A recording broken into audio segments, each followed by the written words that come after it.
আসসালামু আলাইকুম। স্বাগতম সকল শিক্ষার্থীদের। একাদশ শ্রেণীর স্টুডেন্টরা কেমন আছো তোমরা সবাই? কিছুদিন আগে তোমাদের পরীক্ষা গেল, মাঝে তোমাদের সাথে দেখা হয়নি কিছুদিন। তো পরীক্ষা তোমরা কেমন দিয়েছো সেটা বুঝতে পারছি না, খাতা দেখলে অবশ্য বুঝতে পারবো। তো মনে হয় ভালোই দিয়েছো এবং সেটাই আশা করি। তো বাসায় তোমরা পড়ালেখা করছো কিনা সেটাও কিন্তু বোঝা যাচ্ছে না, যেহেতু আমরা মুখোমুখি হতে পারছি না, সরাসরি হতে পারছি না। সরাসরি হতে পারলে হয়তো বা তোমাদের পড়াটা ধরতে পারতাম এবং তোমরা কত দূর কী পর্যন্ত পড়ালেখা করছো সেটা বুঝতে পারতাম, তাই না?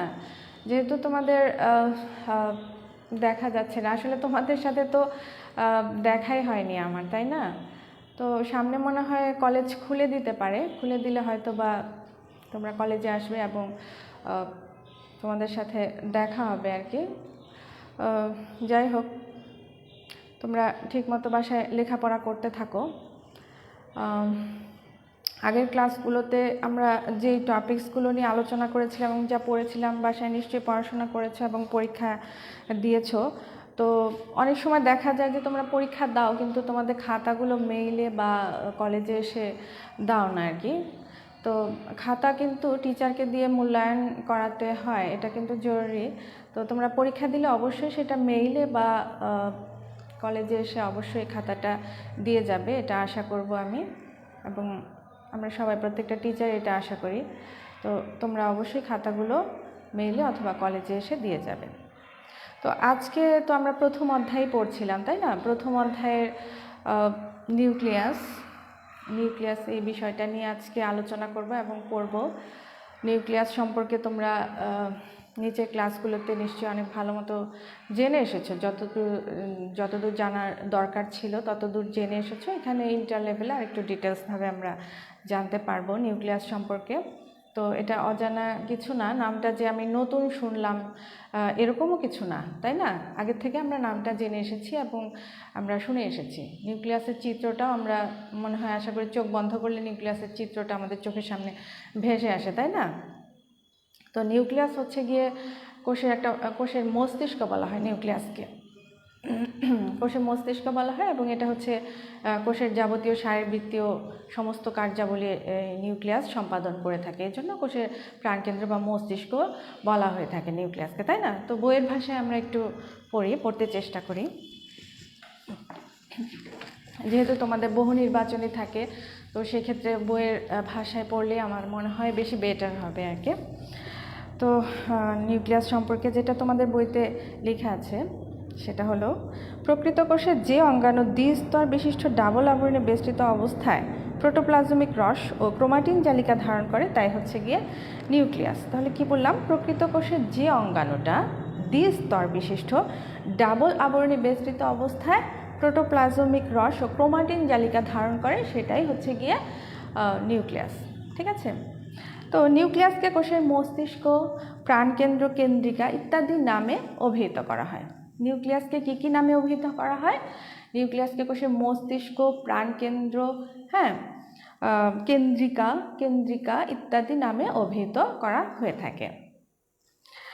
রবার্ট ব্রাউন 1831 সালে অর্কিড পত্রকোষে নিউক্লিয়াস আবিষ্কার ও নামকরণ করেছেন আর কি। তো কোন বিজ্ঞানীটা নিউক্লিয়াস আবিষ্কার করেছেন? তিনি হচ্ছেন রবার্ট ব্রাউন। কত সালে সেটা? 1831 সালে উনি নিউক্লিয়াস আবিষ্কার করেছেন এবং নামকরণটাও উনিই করেছেন। তাহলে কোন বিজ্ঞানী? Robert brown. কত সাল সেটা? 1831 সাল। ওকে। ল্যাটিন নাক্স থেকে নিউক্লিয়াস শব্দের উৎপত্তি। নিউক্লিয়াস শব্দের উৎপত্তি হচ্ছে গিয়ে ল্যাটিন নাক্স থেকে নিউক্লিয়াস শব্দের উৎপত্তিটা হয়ে থাকে। এরপর আমরা জানবো কি সংখ্যা ও বিস্তৃতিটা, নিউক্লিয়াসের সংখ্যা এবং বিস্তৃতিটা সম্পর্কে আমি জানবো।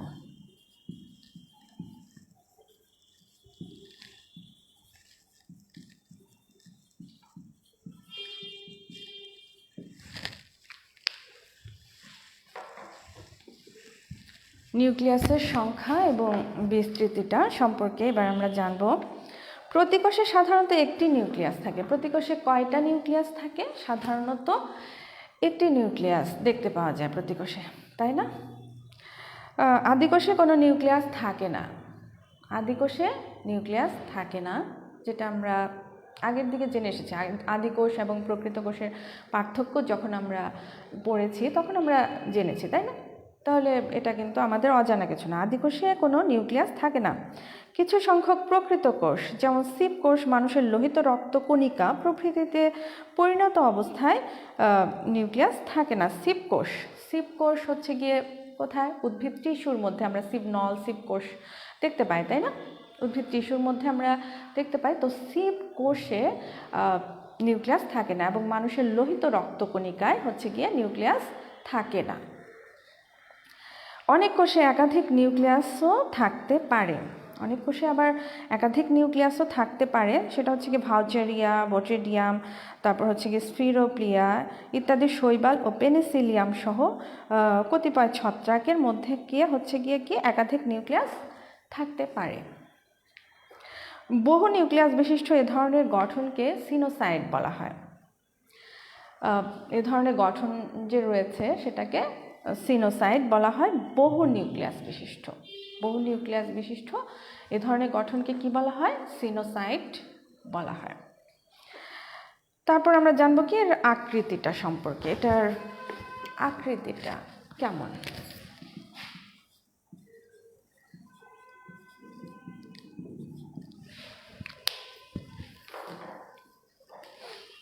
এটার আকৃতিটা, নিউক্লিয়াসের আকার আকৃতি কেমন সেটা সম্পর্কে একটু আমরা জানি। নিউক্লিয়াস সাধারণত বৃত্তাকার হয়ে থাকে, ঠিক আছে? নিউক্লিয়াসের আকারটা কেমন আমরা চিত্রতে দেখেছিলাম যে গোলাকার টাইপের, তাই না? তাহলে এটা নিউক্লিয়াস সাধারণত এটা বৃত্তাকার হয়ে থাকে। কোনো কোনো ক্ষেত্রে উপবৃত্তাকার, ফিউজিফর্ম, প্যাঁচানো থালার মতো এবং শাখান্বিত হতে পারে। সাধারণত বৃত্তাকার হয়ে থাকে এবং কোনো কোনো সময় এটা হচ্ছে গিয়ে উপবৃত্তাকার হয়ে থাকে, প্যাঁচানো থালার মতো এবং ফিউজিফর্ম, বিভিন্ন টাইপের এরা হতে পারে এবং হয়ে থাকে। তারপর হচ্ছে গিয়ে এদের অবস্থানটা কোথায় এদের পজিশন বা অবস্থানটা সেটা সম্পর্কে আমরা একটু জানি। নিউক্লিয়াস সাধারণত কোষের মাঝখানে অবস্থিত থাকে। অবস্থান,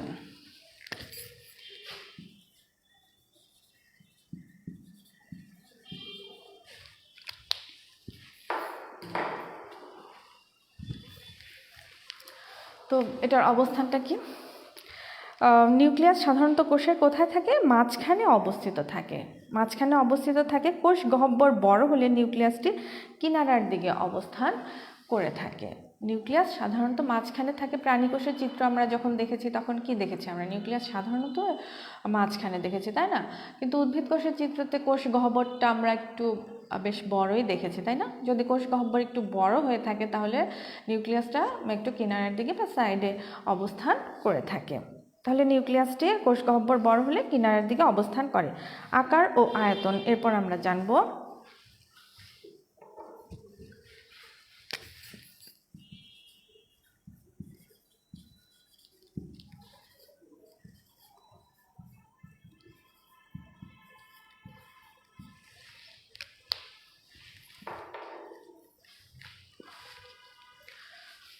আকার ও আয়তনটা সম্পর্কে এবার আমরা জানবো। আকার ও আয়তনে এটি ছোট বড় হতে পারে, ঠিক আছে? আকার এবং আয়তনের দিক দিয়ে এটা কেমন হতে পারে? ছোট বড় হতে পারে।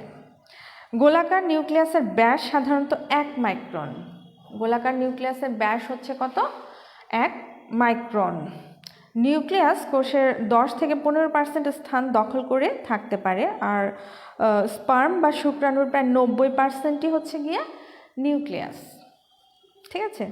স্পার্ম বা শুক্রাণুর কত পার্সেন্টই হচ্ছে নিউক্লিয়াস? 90% হচ্ছে গিয়ে নিউক্লিয়াস। এরপরে নিউক্লিয়াসের রাসায়নিক গঠনটা সম্পর্কে আমরা একটু জানি। রাসায়নিকভাবে এটি মূলত নিউক্লিক অ্যাসিড ও প্রোটিন দিয়ে গঠিত। এটা কি দ্বারা গঠিত? নিউক্লিক অ্যাসিড এবং প্রোটিন দ্বারা এটি গঠিত। এতে থাকে সাধারণ পানি, লিপিড, এনজাইম, ডিএনএ এবং সামান্য আরএনএ, কিছু পরিমাণ কোএনজাইম এবং হচ্ছে গিয়ে অন্যান্য উপাদান এর মধ্যে দেখতে পাওয়া যায়। তাহলে কি কি আমরা জানলাম এর মধ্যে থাকে? এতে সাধারণত পানি থাকে, তারপর হচ্ছে গিয়ে লিপিড, এনজাইম, ডিএনএ থাকে, আরএনএ থাকে এবং কিছু পরিমাণ কোএনজাইম এবং অন্যান্য উপাদান এর মধ্যে দেখতে পাওয়া যায় বা এর মধ্যে থাকে। তারপর হচ্ছে গিয়ে নিউক্লিয়াসের কাজটা কি, নিউক্লিয়াসের কাজটা জানানোটা অবশ্যই জরুরি। 1 নম্বর হচ্ছে নিউক্লিয়াস কোষের সব ধরনের জৈবিক কাজ নিয়ন্ত্রণ করে থাকে, তাই না? নিউক্লিয়াস আমরা তো এটা আগে থেকেই আমরা জানি যে নিউক্লিয়াস কোষের সমস্ত কাজকর্ম করে থাকে, তাই না? জৈবিক কাজ নিয়ন্ত্রণ করে থাকে হচ্ছে গিয়ে নিউক্লিয়াস। তাই একে কোষের মস্তিষ্ক, কোষের প্রাণ বা প্রাণকেন্দ্র বলা হয়ে থাকে। যেহেতু এটা জৈবিক কাজকর্ম করে থাকে তাই একে কোষের মস্তিষ্ক, প্রাণকেন্দ্র এগুলো বলা হয়ে থাকে। 2 নম্বর হচ্ছে এতে ক্রোমোজোম থাকে যার দ্বারা বংশ পরম্পরায় জীবের বৈশিষ্ট্য রক্ষা পায়। ঠিক আছে, এর মধ্যে একটা ইম্পর্টেন্ট জিনিস যে ক্রোমোজোমের মধ্যে অবস্থান করে এবং যার দ্বারা পিতার বংশগতি সন্তানের মধ্যে যেটা দ্বারা সঞ্চারিত হয় সেটা কিসের মাধ্যমে? ক্রোমোজোমের মাধ্যমে, তাই না? ক্রোমোজোম অবস্থান করে এই জন্য। তো সেক্ষেত্রে আমরা বলতে পারি যে এতে ক্রোমোজোম থাকে যার দ্বারা বংশ পরম্পরায় জীবের বৈশিষ্ট্য রক্ষা পায়।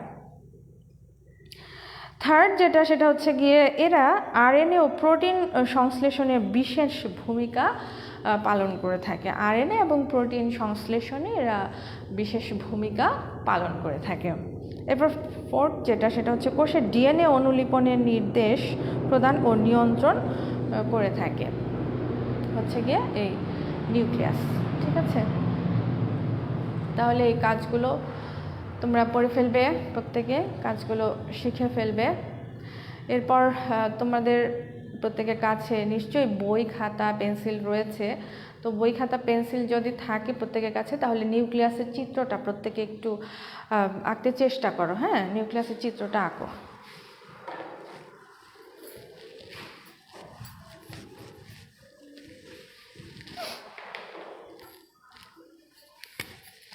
নিউক্লিয়াস কিছুটা বৃত্তাকার টাইপের হবে।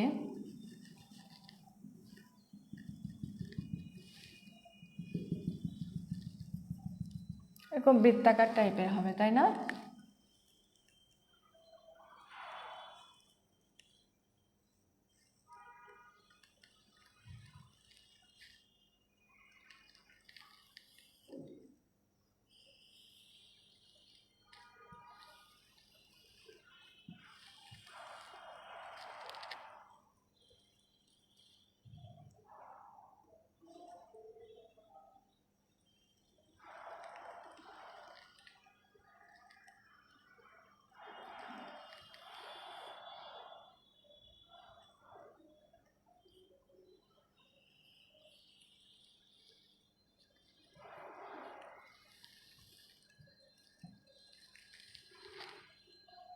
মাঝখানে ফাঁকা যে অংশটা আমরা দেখতে পাচ্ছি সেটা হচ্ছে গিয়ে কি? নিউক্লিয়ার রন্ধ্র। নিউক্লিয়ার রন্ধ্র এর মধ্যে দেখা যাচ্ছে।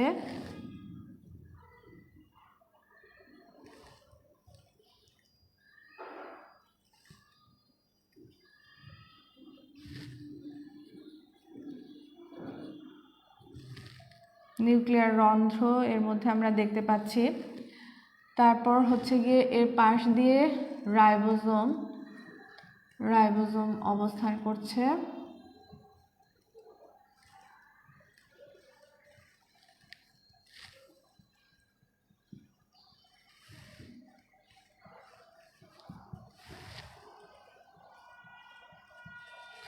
এরপর হচ্ছে গিয়ে এখানে একটা নিউক্লিওলাস দেখা যাবে এবং ক্রোমাটিন তন্তু দেখা যাবে এর মধ্যে, আর নিউক্লিওপ্লাজম এর মধ্যে দেখা যাবে বা এর মধ্যে অবস্থান করবে। এবার আমরা নামগুলো লিখে ফেলি। এটা হচ্ছে নিউক্লিয়ার এনভেলাপ, তাই না?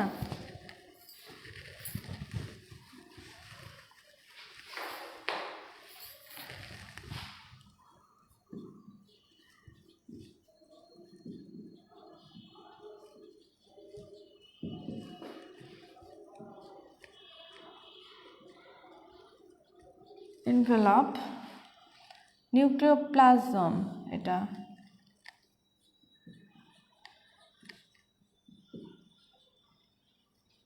নিউক্লিও প্লাজম,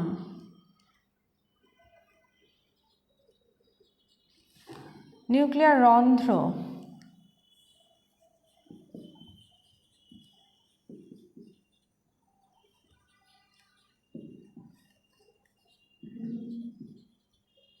নিউক্লিয়ার রন্ধ্র এটা হচ্ছে নিউক্লিওলাস।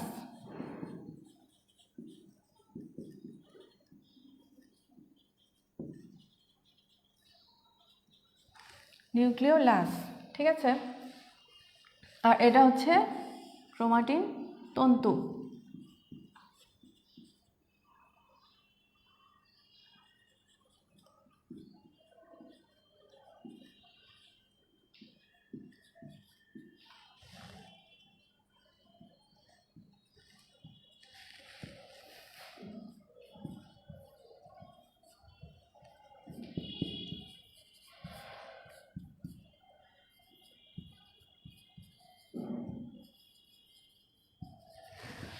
নিউক্লিওলাস এই হচ্ছে গিয়ে নিউক্লিয়াসের চিত্র।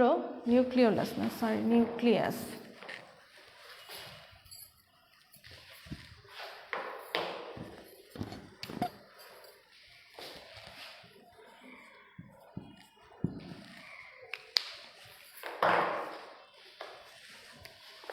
এই হচ্ছে গিয়ে নিউক্লিয়াসের চিত্র আমাদের। তো এখানে আমরা কি কি দেখতে পাচ্ছি নিউক্লিয়াসের মধ্যে? এটা হচ্ছে নিউক্লিয়ার এনভেলাপ দেখা যাচ্ছে, নিউক্লিওপ্লাজম দেখা যাচ্ছে এর মধ্যে, নিউক্লিওপ্লাজম এটা। আর এটা হচ্ছে নিউক্লিয়ার রন্ধ্র দেখা যাচ্ছে, এটা নিউক্লিওলাস, এবং ক্রোমাটিন তন্তু এর মধ্যে দেখা যাচ্ছে, ঠিক আছে। তো নিউক্লিয়াসের গঠনটা সম্পর্কে এবার আমরা জানি। প্রথমে হচ্ছে গিয়ে নিউক্লিয়ার এনভেলাপ, এটা সম্পর্কে আমরা একটু জানতে চেষ্টা করি।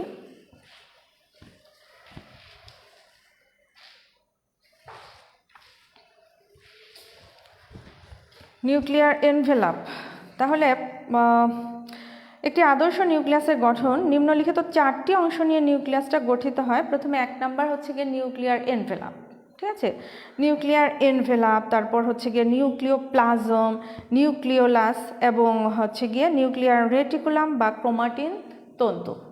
এসব নিয়ে, এই 4টা অংশ নিয়ে একটা নিউক্লিয়াস গঠিত হয়ে থাকে। প্রথমে আমরা নিউক্লিয়ার এনভেলাপটা সম্পর্কে একটু জানি। নিউক্লিয়ার এনভেলাপ কোনটা? এই বাইরের অংশটা দেখা যাচ্ছে। তো নিউক্লিয়ার এনভেলাপ, নিউক্লিয়াস দুটি দ্বিস্তরী মেমব্রেন দ্বারা আবৃত স্থান। নিউক্লিয়াস দুটি কেমন? দ্বিস্তরী মেমব্রেন দ্বারা আবৃত একটা স্থান। প্রতিটি মেমব্রেন দ্বিস্তরী ফসফোলিপিড বাইলেয়ার দ্বারা গঠিত। এখন মেমব্রেনগুলো আবার কি দ্বারা গঠিত? ফসফোলিপিড বাইলেয়ার দ্বারা মেমব্রেনগুলো গঠিত। তাহলে কি বললাম?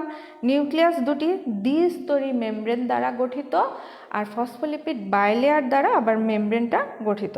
প্লাজমা মেমব্রেন এবং অধিকাংশ অঙ্গাণুর আবরণী, প্লাজমা মেমব্রেন এবং অধিকাংশ অঙ্গাণুর আবরণী একটি দ্বিস্তরী মেমব্রেন দ্বারা গঠিত। প্লাজমা মেমব্রেন এবং অধিকাংশ অঙ্গাণুর আবরণী একটি দ্বিস্তরী মেমব্রেন দ্বারা গঠিত। নিউক্লিয়াসের আবরণীকে এনভেলাপ বলা হয়ে থাকে। নিউক্লিয়ার এনভেলাপ বলা হয়ে থাকে। নিউক্লিয়ার এনভেলাপে সর্বত্রই বিশেষ ধরনের অসংখ্য ছিদ্র থাকে। নিউক্লিয়ার এনভেলাপের মধ্যে কি থাকে? অসংখ্য ছিদ্র থাকে, যা অন্যান্য আবরণীতে থাকে না, ঠিক আছে। নিউক্লিয়ার এনভেলাপের মধ্যে একটা বিশেষ বৈশিষ্ট্য যেটা রয়েছে সেটা হচ্ছে গিয়ে এর মধ্যে অনেক ছিদ্র থাকে, যেটা অন্যান্য আবরণীতে দেখতে পাওয়া যায় না বা থাকে না। নিউক্লিয়ার রন্ধ্রের ব্যাস 9 ন্যানোমিটার। ছিদ্রের কাছে দুটি আবরণী একসাথে মিলিত থাকে। তাহলে নিউক্লিয়ার রন্ধ্রের ব্যাস হচ্ছে 9 ন্যানোমিটার, এটা মনে রাখতে হবে। প্রতিটি ছিদ্র সংকোচন প্রসারণশীল। ছিদ্রগুলো, নিউক্লিয়ার এনভেলাপের মধ্যে তো ছিদ্র রয়েছে, তাই না? এই ছিদ্রগুলো সংকোচন এবং প্রসারণশীল, ঠিক আছে। একটি প্রোটিন নেটওয়ার্ক দ্বারা এর সংকোচন প্রসারণ নিয়ন্ত্রিত হয়। এখন এই সংকোচন প্রসারণশীল তো এই ছিদ্রগুলো, তাই না? একটা প্রোটিন নেটওয়ার্ক দ্বারা আবার এই সংকোচন প্রসারণ নিয়ন্ত্রিত হয়ে থাকে। এই সংকোচন প্রসারণটা কি দ্বারা? একটি প্রোটিন নেটওয়ার্ক দ্বারা নিয়ন্ত্রিত হয়ে থাকে। ছিদ্রটিকে ঘিরে চারপাশে বৃত্তাকারে, ছিদ্রটা যে রয়েছে আমরা জানি, এই ছিদ্রটাকে ঘিরে চারপাশে বৃত্তাকারে প্রোটিন গ্র্যানিউল থাকে। ঠিক আছে, চারপাশে বৃত্তাকারে প্রোটিন কি থাকে? গ্র্যানিউল থাকে। কোথায়? ছিদ্রটাকে ঘিরে। এবং মাঝখানে একটি অপেক্ষাকৃত বড় আকারের প্রোটিন থাকে। মাঝখানে একটি বড় আকারের প্রোটিন থাকে আর চারপাশে ছিদ্রটাকে ঘিরে বৃত্তাকারে প্রোটিন গ্র্যানিউল দেখতে পাওয়া যায়। বুঝতে পেরেছ? একে ট্রান্সপোর্টার বলে। তাহলে এই যে মাঝখানে একটা প্রোটিন থাকে এবং প্রোটিন গ্র্যানিউল যে ছিদ্রটাকে ঘিরে অবস্থান করে, একে কি বলা হয়? ট্রান্সপোর্টার। ঠিক আছে, ট্রান্সপোর্টার বলে। অ্যাঙ্কর প্রোটিন দ্বারা ট্রান্সপোর্টার নিউক্লিয়ার এনভেলপের সাথে যুক্ত থাকে। তাহলে ট্রান্সপোর্টারটা আবার কার সাথে কিভাবে যুক্ত থাকে? অ্যাঙ্কর প্রোটিন দ্বারা। অ্যাঙ্কর প্রোটিন দ্বারা ট্রান্সপোর্টারটা কি হয়? নিউক্লিয়ার এনভেলপের সাথে যুক্ত থাকে। বৃত্তাকার প্রোটিনগুলো স্পোক দ্বারা পরস্পর সংযুক্ত থাকে। এই যে বৃত্তাকার প্রোটিনগুলো আমরা জানলাম যে থাকে এর মধ্যে, সেগুলো কি হয়? স্পোক দ্বারা পরস্পর সংযুক্ত থাকে। প্রোটিনগুলো কি দ্বারা সংযুক্ত থাকে? স্পোক দ্বারা। স্পোক দ্বারা পরস্পর সংযুক্ত থাকে। প্রোটিনগুলো কোথায় অবস্থান করে? ছিদ্র যে দেখতে পাওয়া যায় এনভেলাপের মধ্যে, সেগুলোর চারপাশে এবং মাঝখানে একটা প্রোটিন থাকে, তাই না? সেগুলো স্পোক দ্বারা পরস্পর সংযুক্ত থাকে। প্রোটিনে সাব ইউনিট ও ফাইবার থাকতে পারে। প্রোটিন সম্পর্কে আলোচনা হচ্ছে এখানে। প্রোটিনে কি থাকে? সাব ইউনিট ও ফাইবার থাকতে পারে। নিউক্লিয়াসের ভেতরের দিকে একটি ফাইবার খাঁচার মাধ্যমে সবগুলো প্রোটিন একসাথে ঝুলে থাকে। নিউক্লিয়াসের ভেতরের দিকে কি হয়? একটি ফাইবার খাঁচার মাধ্যমে সবগুলো প্রোটিন একসাথে ঝুলে থাকে। মোট 8টি প্রোটিন গ্র্যানিউল দ্বারা ছিদ্রটি নিয়ন্ত্রিত হয়। তাহলে ছিদ্রটা মোট 8টি প্রোটিন গ্র্যানিউল দ্বারা নিয়ন্ত্রিত হয়। যে ছিদ্রটা নিয়ে কথা হচ্ছে, সেই ছিদ্রটা 8টি প্রোটিন গ্র্যানিউল দ্বারা নিয়ন্ত্রিত হয়। কেন্দ্রীয় প্রোটিনটি বিভিন্ন দ্রব্য, বিশেষ করে বড় অণু যেমন আরএনএ, নিউক্লিয়াসের ভেতর থেকে বাইরে, বাইরের থেকে ভেতরে পরিবহনে প্রধান ভূমিকা পালন করে থাকে। কেন্দ্রীয় প্রোটিনটি এই কাজগুলো করে থাকে। কি কাজ করে থাকে? বিভিন্ন দ্রব্য, বিশেষ করে বড় অণু যেমন আরএনএ, নিউক্লিয়াসের ভেতর থেকে বাইরে এবং বাইরের থেকে ভেতরে পরিবহনে প্রধান ভূমিকা পালন করে থাকে। কোনো কোনো স্থানে নিউক্লিয়ার এনভেলাপের বাইরের আবরণী অন্য কোনো অঙ্গাণুর, বিশেষ করে এন্ডোপ্লাজমিক রেটিকুলামের সাথে সংযুক্ত থাকে। তাহলে কি বললাম? নিউক্লিয়ার এনভেলাপের বাইরের আবরণী অন্য কোনো অঙ্গাণুর, বিশেষ করে এন্ডোপ্লাজমিক রেটিকুলামের সাথে এটা সংযুক্ত থাকে। নিউক্লিয়ার এনভেলাপের ভেতর থেকে উৎপন্ন ফোস্কাকে নিউক্লিয়ার ফোস্কা বলা হয়ে থাকে। ভেতর থেকে উৎপন্ন যে ফোস্কা, সেটাকে কি বলা হয়ে থাকে? নিউক্লিয়ার ফোস্কা বলা হয়ে থাকে। এরপর নিউক্লিয়ার এনভেলাপের যে কাজটা, সেটা সম্পর্কে আমরা জানি। নিউক্লিয়ার এনভেলাপ, এটা তো জানলাম। নিউক্লিয়ার এনভেলাপের মধ্যে ছিদ্র থাকে, ছিদ্রতে প্রোটিন থাকে, সেগুলো সম্পর্কে আমরা জানলাম, তাই না? কি কি থাকে, প্রোটিনের কাজ কি, কোনটার সাথে কি যুক্ত থাকে, সেগুলো আমরা জানলাম। এবার এর কাজটা সম্পর্কে আমরা একটু জানি। সাইটোপ্লাজম হতে নিউক্লিওপ্লাজম, নিউক্লিওলাস এবং ক্রোমাটিন জালিকাকে পৃথক করে রাখা এবং সংরক্ষণ করা হচ্ছে গিয়ে এটার কাজ। কোথা থেকে? সাইটোপ্লাজম থেকে। সাইটোপ্লাজম থেকে নিউক্লিয়াস, নিউক্লিওপ্লাজম কোনটা? এই পুরো অংশটা নিউক্লিওপ্লাজম, তাই না? আর নিউক্লিওলাস হচ্ছে এটা। তাহলে সাইটোপ্লাজম হতে নিউক্লিওপ্লাজম, নিউক্লিওলাস এবং ক্রোমাটিন জালিকাকে পৃথক করে রাখা এবং এটাকে সংরক্ষণ করা হচ্ছে গিয়ে নিউক্লিয়ার এনভেলাপের 1 নাম্বার কাজ। সেকেন্ড যেটা, সেটা হচ্ছে গিয়ে অভ্যন্তরীণ দ্রব্য ও বহিস্থ সাইটোপ্লাজমের মধ্যে যোগাযোগ রক্ষা করা। অভ্যন্তরীণ দ্রব্য বহিস্থ সাইটোপ্লাজমের মধ্যে যোগাযোগ রক্ষা করা ও পরিবহন করা হচ্ছে গিয়ে এর সেকেন্ড কাজ। থার্ড যেটা, সেটা হচ্ছে এন্ডোপ্লাজমিক রেটিকুলামের সাথে যুক্ত হয়ে নিউক্লিয়াসের অবস্থানকে দৃঢ় করা। এন্ডোপ্লাজমিক রেটিকুলামের সাথে যুক্ত হয়ে নিউক্লিয়াসের যে অবস্থানটা রয়েছে সেটাকে দৃঢ় করা হচ্ছে কি এটার একটা কাজ।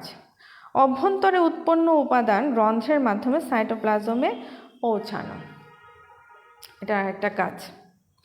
এরপর আমরা নিউক্লিওপ্লাজমটা সম্পর্কে জানবো। নিউক্লিওপ্লাজম কোনটা? এটা নিউক্লিওপ্লাজম, এটা সম্পর্কে এবার আমরা একটু জানবো। নিউক্লিয়ার এনভেলাপ দ্বারা আবৃত। কি দ্বারা? নিউক্লিয়ার এনভেলাপ দ্বারা আবৃত, তাই না? নিউক্লিয়ার এনভেলাপ দ্বারা আবৃত স্বচ্ছ ঘন ও দানাদার তরল পদার্থই হচ্ছে গিয়ে নিউক্লিওপ্লাজম। তাহলে নিউক্লিওপ্লাজম কি? নিউক্লিওপ্লাজম হচ্ছে নিউক্লিয়ার এনভেলাপ দ্বারা আবৃত স্বচ্ছ ঘন তরল পদার্থই হচ্ছে গিয়ে নিউক্লিওপ্লাজম। একে ক্যারিওলিম্ফও বলে। এই নিউক্লিওপ্লাজমকে আরেকটা নামে অভিহিত করা হয়, সেটা হচ্ছে গিয়ে কি? ক্যারিওলিম্ফ। ঠিক আছে, ক্যারিওলিম্ফ একে বলা হয়ে থাকে। এটি নিউক্লিয়াসের অভ্যন্তরস্থ প্রোটোপ্লাজমিক রস। এটা নিউক্লিয়াসের ভেতরে, তাই না? আমরা দেখতে পাচ্ছি নিউক্লিওপ্লাজম হচ্ছে কি নিউক্লিয়াসের ভেতরের, এটা একটা প্রোটোপ্লাজমিক রস।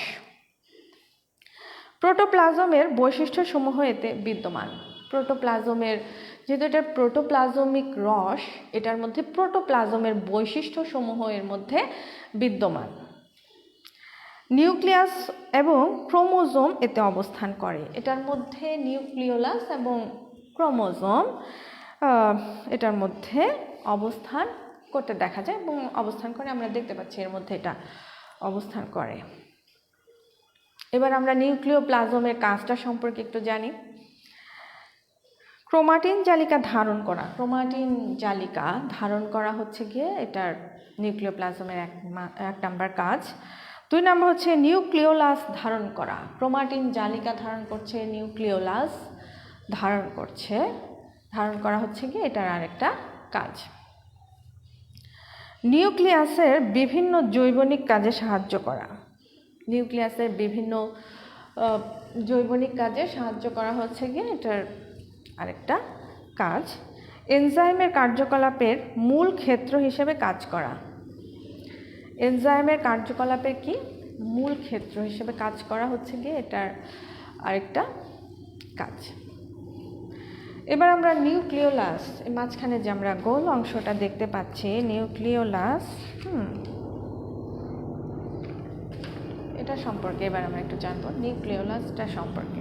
ঠিক আছে, নিউক্লিয়াস যে ছোট ও অধিকতর ঘন, নিউক্লিয়াসে কি? নিউক্লিয়াসের মধ্যে যে ছোট ও অধিকতর ঘন গোলাকার বস্তু দেখা যায় তাই নিউক্লিওলাস। নিউক্লিয়াসের মধ্যে যে ছোট, অধিকতর ঘন এবং গোলাকার বস্তু দেখা যায় সেটাই হচ্ছে গিয়ে তোমার কি? নিউক্লিওলাস। বিজ্ঞানী ফন্টানা 1781 সালে সর্বপ্রথম নিউক্লিয়াসের অভ্যন্তরে এটি দেখতে পান। কোন বিজ্ঞানী? ফন্টানা। কত সালে? 1781 সালে নিউক্লিয়াসের ভেতরে উনি প্রথম এর অস্তিত্বটা দেখতে পান এবং 1840 সালে বোম্যান এর নামকরণ করেন। ফন্টানা দেখতে পান এবং বোম্যান হচ্ছে গিয়ে নিউক্লিওলাসের নামকরণটা করেছেন। ঠিক আছে, তো নিউক্লিওলাসের অবস্থানটা কোথায় এটা সম্পর্কে আমরা একটু জানি। নিউক্লিওলাসের অবস্থানটা সম্পর্কে, নিউক্লিওলাস সাধারণত নির্দিষ্ট ক্রোমোজোমের একটি নির্দিষ্ট স্থানে লাগানো থাকে। ক্রোমোজোমের একটা নির্দিষ্ট স্থানে লাগানো থাকে। ক্রোমোজোমের যে স্থানটিতে এটি লাগানো থাকে সেই স্থানটিকে বলা হয় স্যাট বা স্যাটেলাইট। তাহলে নিউক্লিওলাসটা ক্রোমোজোমে, যে সুতার মতো দেখতে পাচ্ছি আমরা, এগুলো হচ্ছে ক্রোমোজোম, তাই না? এই ক্রোমোজোমের একটা স্থানে এই নিউক্লিওলাসটা লাগানো থাকে। যে স্থানটাতে লাগানো থাকে, ক্রোমোজোমের যে স্থানটাতে লাগানো থাকে সেই স্থানটাকে বলা হয় স্যাটেলাইট বা স্যাট। ঠিক আছে, বলা হয়। তারপর হচ্ছে কি নিউক্লিওলাসের সংখ্যাটা সম্পর্কে এবার আমরা একটু জানি। প্রতি নিউক্লিয়াসে সাধারণত একটি নিউক্লিওলাস থাকে। ঠিক আছে, এটা মনে রাখো যে প্রতিটা নিউক্লিয়াসের মধ্যে একটাই থাকবে কেবলমাত্র নিউক্লিওলাস, দুটো কিন্তু নয়, একাধিক নয়। ঠিক আছে, প্রতিটা নিউক্লিয়াসের মধ্যে একটি নিউক্লিওলাস দেখতে পাওয়া যায় এবং থাকে। সাধারণত যেসব কোষে প্রোটিন সংশ্লেষণ হয় না সেসব কোষের নিউক্লিয়াসে নিউক্লিওলাস থাকে না। অনেক কোষে আবার প্রোটিন সংশ্লেষণ হয় না, তখন দেখা যায় যে সেই কোষটাতে নিউক্লিওলাস থাকে না। ঠিক আছে, যেসব কোষে প্রোটিন সংশ্লেষণ বেশি পরিমাণে হয় সেসব কোষের নিউক্লিয়াসে একাধিক নিউক্লিওলাস থাকতে পারে। আবার যেসব কোষে প্রোটিন সংশ্লেষণটা একটু বেশি পরিমাণে হয় তখন অনেক সময় আর কি, অনেক ক্ষেত্রে দেখা যায় প্রোটিন সংশ্লেষণ বেশি হলে তখন হচ্ছে গিয়ে একাধিক থাকতে পারে নিউক্লিওলাসটা। উৎপত্তি। স্যাট ক্রোমোজোমের স্যাটেলাইটে অবস্থিত জিন নিউক্লিওলাস উৎপাদনে প্রত্যক্ষ ভূমিকা পালন করে থাকে বলে যথেষ্ট প্রমাণ পাওয়া গিয়েছে। ক্রোমোজোমের যে স্যাটেলাইটটা আছে স্যাট, সেখান থেকে নিউক্লিওলাসের উৎপত্তি হয়েছে বলে জানা গিয়েছে বা ধারণা করা হয়। এরপর এর ভৌত গঠনটা সম্পর্কে আমরা একটু জানি। এর কোনো ঝিল্লি আবিষ্কৃত হয়নি। ঝিল্লিটা আবিষ্কৃত হয়নি। নিউক্লিওলাসকে সাধারণত তন্তুময়, দানাদার ও ম্যাট্রিক্সে 3 অংশে ভাগ করা হয়ে থাকে। নিউক্লিওলাসকে তন্তুময়, দানাদার ও ম্যাট্রিক্স এই 3টা অংশে ভাগ করা যায়। রাসায়নিক গঠনটা সম্পর্কে একটু জানি আমরা। নিউক্লিওলাসের ছোট ক্ষুদ্র নিউক্লিওলাস, সেটা সম্পর্কেই তো আমরা জানছি এবং পড়ছি, তাই না? এটা রাসায়নিক গঠনটা কি, এর মধ্যে কি কি অবস্থান করে সেটা সম্পর্কে একটু আমরা জানি। নিউক্লিওলাসের প্রধান রাসায়নিক উপাদান হলো প্রোটিন, আরএনএ এবং যৎ সামান্য ডিএনএ। প্রোটিন, আরএনএ এবং ডিএনএ, এটা রাসায়নিক গঠনটা। ঠিক আছে, তারপর নিউক্লিওলাসের কাজটা জানা অবশ্যই আমাদের জরুরি। নিউক্লিয়াসের কাজটা সম্পর্কে আমরা একটু জানি। বিভিন্ন প্রকার আরএনএ সংশ্লেষণ করা হচ্ছে গিয়ে একমাত্র কাজ এদের, বিভিন্ন প্রকার আরএনএ সংশ্লেষণ করা। তারপর হচ্ছে গিয়ে কি করে এরা, প্রোটিন সংশ্লেষণ ও সংরক্ষণ করা। প্রোটিন সংশ্লেষণ করে থাকে এবং প্রোটিনটাকে সংরক্ষণ করা হচ্ছে গিয়ে এটার সেকেন্ড কাজ। থার্ড যেটা, সেটা হলো নিউক্লিওটাইডের ভান্ডার হিসেবে কাজ করা। নিউক্লিওটাইডের ভান্ডার হিসেবে কাজ করা হচ্ছে গিয়ে এটার একটা কাজ। এরপর ক্রোমাটিন তন্তু, এটা সম্পর্কে আমরা একটু জানবো।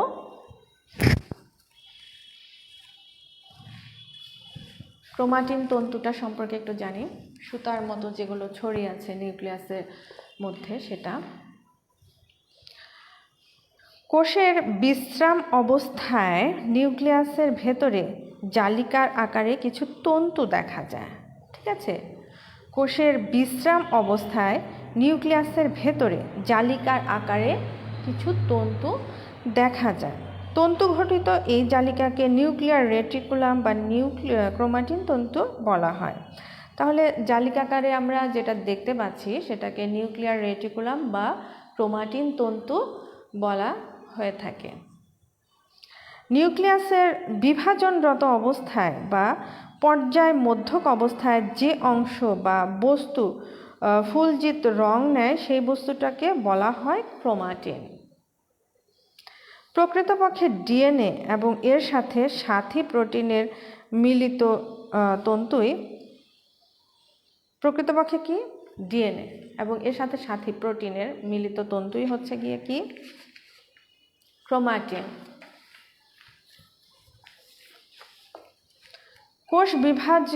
কোষ বিভাজন অবস্থায় ক্রোমাটিন তন্তু ক্রমাগত কুণ্ডলিত হয়ে অপেক্ষাকৃত খাটো ও মোটা হয়ে, কোষ বিভাজনের সময় ক্রোমাটিন তন্তুটা কি হয়, ক্রমাগত কুণ্ডলিত হয়ে অপেক্ষাকৃত খাটো ও মোটা হয়ে পৃথক পৃথকভাবে সুনির্দিষ্ট সংখ্যা ও আকৃতিতে দৃশ্যমান হয়, তখন এদেরকে ক্রোমোজোম বলা হয়ে থাকে।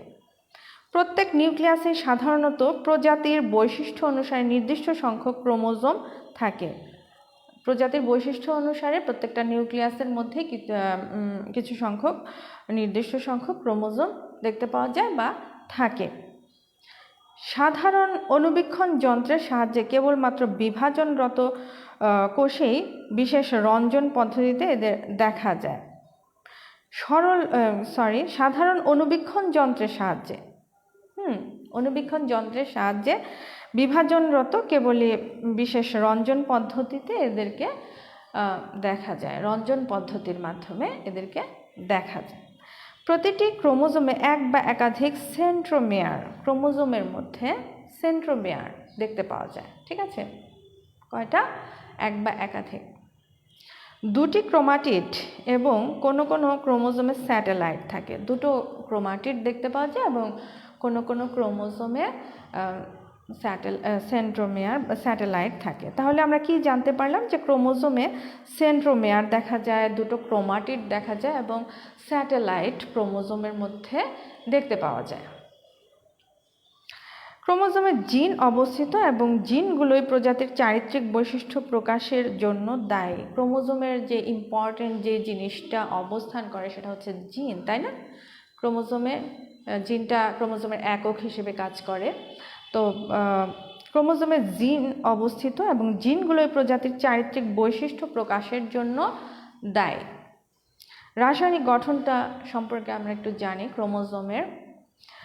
রাসায়নিকভাবে প্রতিটি ক্রোমোজোম ডিএনএ, আরএনএ, হিস্টোন ও নন হিস্টোন প্রোটিন দ্বারা গঠিত। ক্রোমোজোম তাহলে কি কি দ্বারা গঠিত? ডিএনএ, আরএনএ, প্রোটিন, হিস্টোন, হ্যাঁ, এগুলো নন প্রোটিন হিস্টোন, এগুলো দ্বারা হিস্টোন ও নন হিস্টোন প্রোটিন দ্বারা গঠিত। এছাড়া কিছু ক্যালসিয়াম এবং ম্যাগনেসিয়াম ধাতু এর মধ্যে দেখতে পাওয়া যায়। ক্যালসিয়াম এবং কি ম্যাগনেসিয়াম ধাতু এর মধ্যে দেখতে পাওয়া যায়। কতগুলো নিউক্লিওটাইডের সমন্বয়ে একটি ডিএনএ অণু গঠিত? নিউক্লিওটাইডের সমন্বয়ে একটি ডিএনএ অণু গঠিত হয়। নিউক্লিয়ার রেটিকুলামের কাজটা কি? কাজটা সম্পর্কে এবার আমরা একটু জানি। বংশগতির বৈশিষ্ট্যের ধারক ও বাহক হিসেবে কাজ করা হচ্ছে গিয়ে এটার একমাত্র কাজ। কোনটা? বংশগতির ধারক ও বাহক হিসেবে কাজ করা, তাই না? হচ্ছে গিয়ে এটার একমাত্র কাজ। মিউটেশন, প্রকরণ, সৃষ্টি ইত্যাদি কাজে মুখ্য ভূমিকা পালন করাও হচ্ছে গিয়ে এটার আরেকটা কাজ। ঠিক আছে,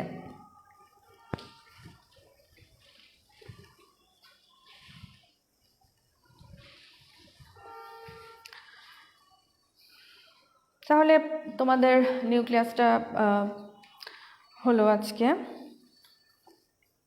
আগের ক্লাসে আমরা যে পড়াগুলো পড়েছি সেগুলো প্র্যাকটিস করো, আর নিউক্লিয়াসটা বাসায় খুব ভালো মতো চিত্র সহকারে এর বিস্তৃতি, আকার, আকৃতি, সংখ্যা এগুলো পড়বে এবং গঠনটা, চিত্রসহ গঠন এবং কাজটা খুব ভালো মতো পড়তে চেষ্টা করো। নিউক্লিয়াস পরীক্ষার জন্য ইম্পর্ট্যান্ট, অনেক সময় পরীক্ষায় আসে নিউক্লিয়াসটা। তাহলে নিউক্লিয়াসটা খুব ভালো মতো পড়তে চেষ্টা করো, আর সামনের ক্লাসে অন্য টপিকস নিয়ে আমরা আলোচনা করব এবং পড়ব। সেই পর্যন্ত ভালো থাকো সবাই, আবার দেখা হচ্ছে। আল্লাহ হাফেজ।